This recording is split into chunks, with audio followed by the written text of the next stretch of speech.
आज सुबह मैं थोड़ा जल्दी उठा, एक फ्रेश स्टार्ट के लिए। घर से निकल पड़ा मॉर्निंग वॉक पर, सीधा सोलंग वैली की तरफ। ठंडी ठंडी हवा, पहाड़ों का सुकून और नेचर का असली मैजिक, सब कुछ परफेक्ट लगा एक व्लॉग के लिए। आइए, आप भी मेरे साथ इस खूबसूरत सफ़र का हिस्सा बनिए।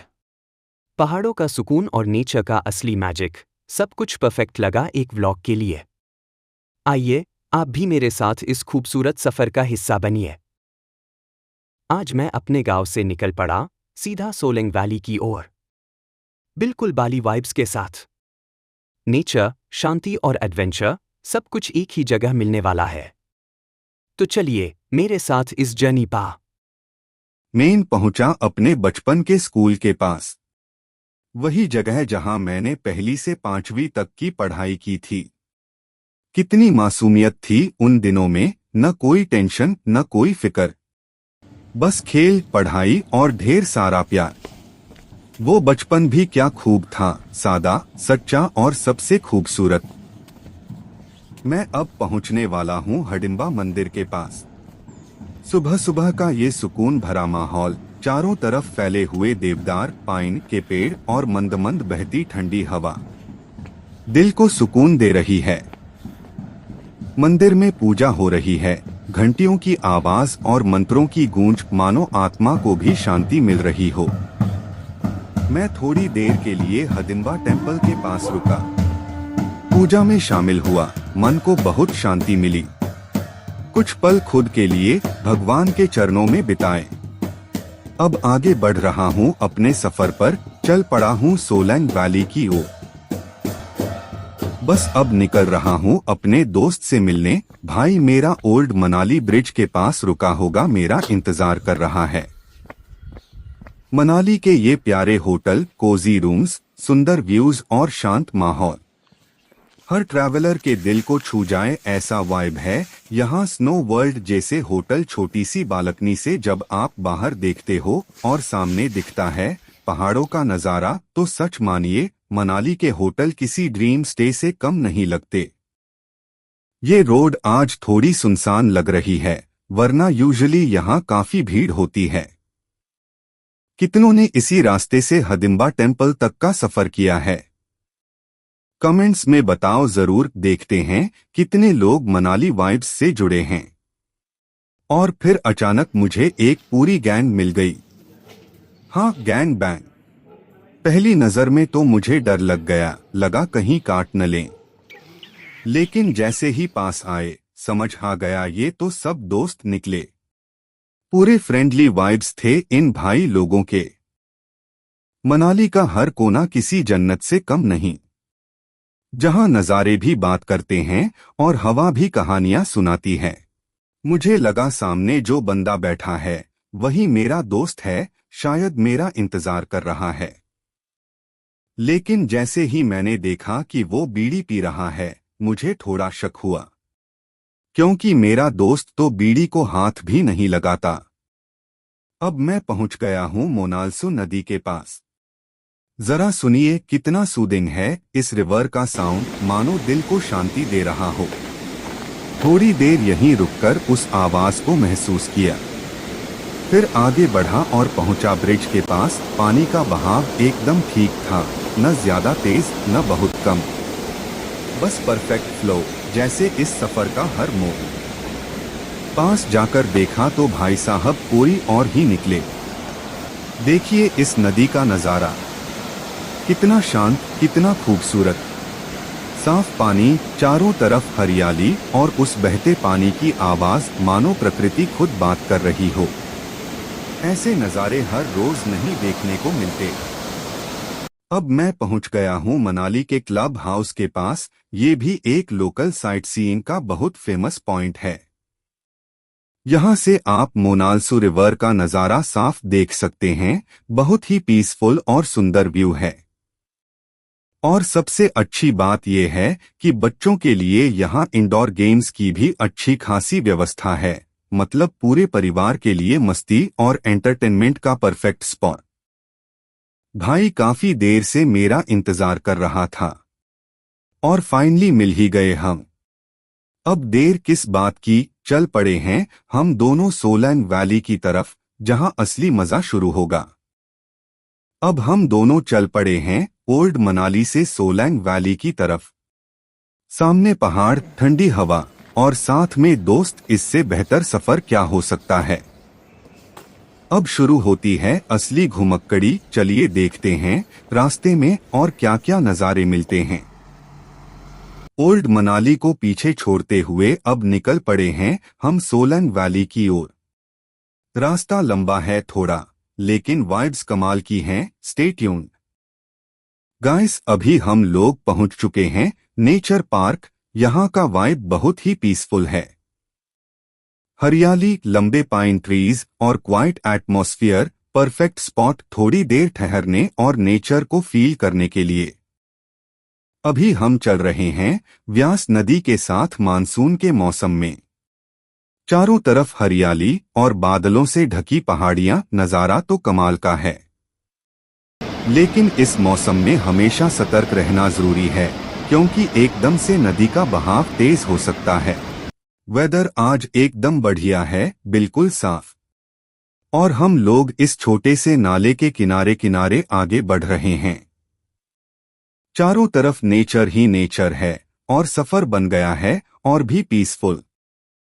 अब देखो जरा, मेरा दोस्त आगे ऐसे चल रहा है जैसे कोई पारा कमांडो हो। सीधे मिशन मोड में है, नाले के किनारे किनारे फुल स्पीड में। मैं तो पीछे से बस कैमरा पकड़ के आ रहा हूं और सोच रहा हूं, भाई ट्रैकिंग कर रहे हैं या आर्मी ट्रेनिंग। 10-15 दिन पहले जब नदी का बहाव बहुत तेज था, तब इसने रास्ते में आने वाले सारे पत्थरों को अपने साथ बहाकर यहां तक ला दिया। आज जब यहां खड़े होकर ये नजारा देखता हूं तो समझ आता है कि प्रकृति कितनी ताकतवर है और कितनी खूबसूरत भी। अब हम पहुंच चुके हैं गोशाल। वाकई में ये एक बहुत ही सुंदर और शांत गांव है। यहाँ की ताजी हवा, हरियाली और पहाड़ों के बीच बसी ये सादगी मन को एक अलग ही सुकून देती है। लगता है जैसे वक्त यहाँ थोड़ा थम सा जाता है। ये जो आपको सामने थोड़ा सा दिख रहा है, वो है नाग मंदिर। अभी दूर से इसकी एक झलक ही मिल रही है, लेकिन यहाँ की शांति और आस्था को दूर से भी महसूस किया जा सकता है। ये जो आप नीचे देख रहे हैं, ये सारे सेब के बगीचे हैं। अब यहाँ तोड़ाई का समय शुरू हो गया है। हर पेड़ पर लाल लाल सेब लटके हैं और खेतों में हलचल शुरू हो गई है। ये नज़ारा सिर्फ खूबसूरत नहीं, बल्कि हिमाचल की असली मेहनत और मिठास को दिखाता है। अभी हम पहुंच गए हैं गोशाल वाटरफॉल के पास। यकीन मानिए, ये झरना बेहद खूबसूरत है, शांत, ताजगी से भरा और एकदम नेचर के बीच छुपा हुआ सा। इस वाटरफॉल की थोड़ी झलक आपको आगे की क्लिप्स में दिखाऊंगा, जो मैंने हाईवे से शूट की थी। तैयार रहिए एक कमाल के नज़ारे के लिए। अब हम पहुंच चुके हैं शनाग गांव। ये गांव मेरे लिए सिर्फ एक जगह नहीं है, बल्कि यादों का खजाना है। मेरा बचपन यहाँ की गलियों में, इन खेतों के बीच और इन हवाओं में बीता है। यहाँ की हर गली, हर पेड़ मुझे मेरी कोई ना कोई याद दिलाता है। सच कहूँ तो ये गांव मेरे दिल के बहुत करीब है। इस नदी में हम बचपन में खूब नहाया करते थे। दोस्तों के साथ घंटों मस्ती चलती थी, बिना किसी फिक्र, बिना किसी समय की परवाह। वो ठंडा पानी, वो खिलखिलाहटें, क्या दिन थे वो भी। अब यहाँ खड़े होकर वो सारे लम्हे फिर से आंखों के सामने घूम गए। सच में बचपन की वो बातें सबसे खास थीं। अब हम बुरुया गांव से वापस चल पड़े हैं। असल में प्लान था कि हम सोलंग वैली तक जाएंगे, लेकिन धूप इतनी तेज हो गई कि सोचना पड़ा, आराम जरूरी है। तो हमने वापस लौटने का फैसला किया और अब सीधे हाईवे से घर की ओर जा रहे हैं। आगे की क्लिप्स मैं थोड़ी स्पीड में दिखा रहा हूं, ताकि आप रास्ता भी देख सको और साथ में सफर का मजा भी बना रहे। फिर से मिलने की जहां पे दे गए थे तुम कसम, देख लो आकर वहीं पे आज भी बैठे हुए हैं हम तुम्हारे थे।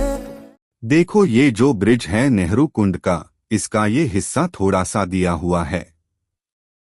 शायद बारिश या बर्फ के कारण टूट गया है। फिलहाल तो कोई आइडिया नहीं है।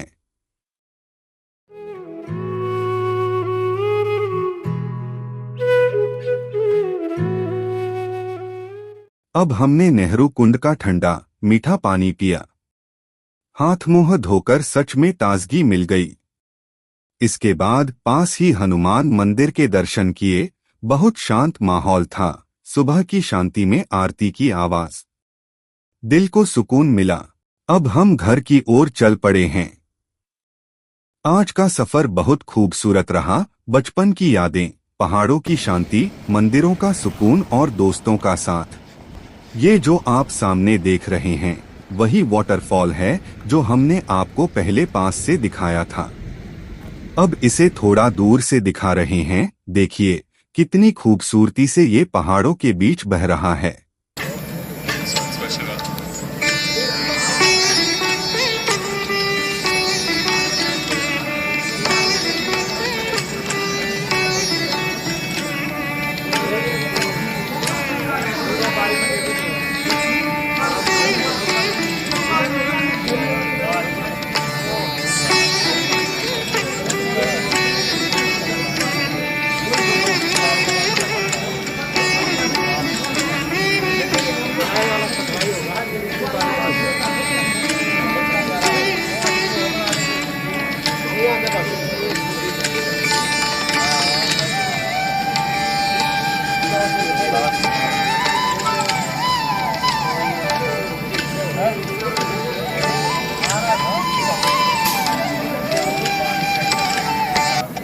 अभी हम विशिष्ट चौक के पास पहुंच गए हैं।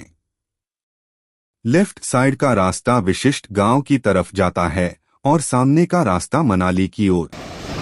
अगर आप ध्यान से देखें तो यहाँ जो नदी बह रही है यही वो मोनाल्सू रिवर है जिसे मैंने आपको पहले इस ब्लॉग में दिखाया था। यहाँ पर मोनाल्सू और व्यास नदी का संगम होता है। हम अभी मनाली के ब्रिज के पास पहुंच गए हैं और बस थोड़ी ही देर में हम मनाली की मशहूर मॉल रोड पर पहुंचने वाले हैं। यहां से आगे का रास्ता काफी सुंदर है। थोड़ी सी भीड़ तो जरूर मिलेगी, लेकिन वही तो मनाली की रौनक है।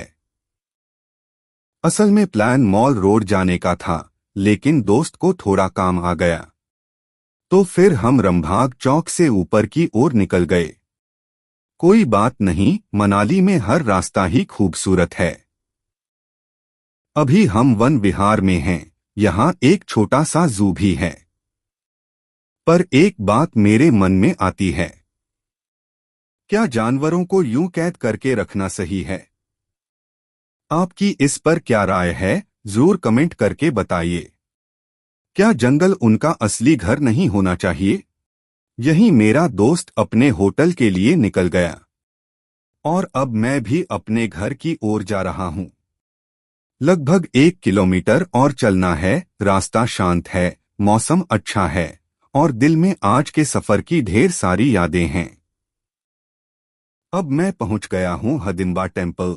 यहां से मेरा घर बस 400 मीटर दूर है। यहां आज महिला मंडल वाले खीर बांट रहे हैं। एकदम पारंपरिक माहौल है। मंदिर में शांति, लोग भावुक और संस्कृति से जुड़ा ये पल सच में खास है। वेदिता मंदिर में खीर खाने चली गई और मैं घर पहुंच गया। आज पूरे 21,504 स्टेप्स और 16.39 किलोमीटर चले। चैनल को लाइक, शेयर और सब्सक्राइब जरूर करें। आपके सपोर्ट से ही सफर और खूबसूरत बनता है।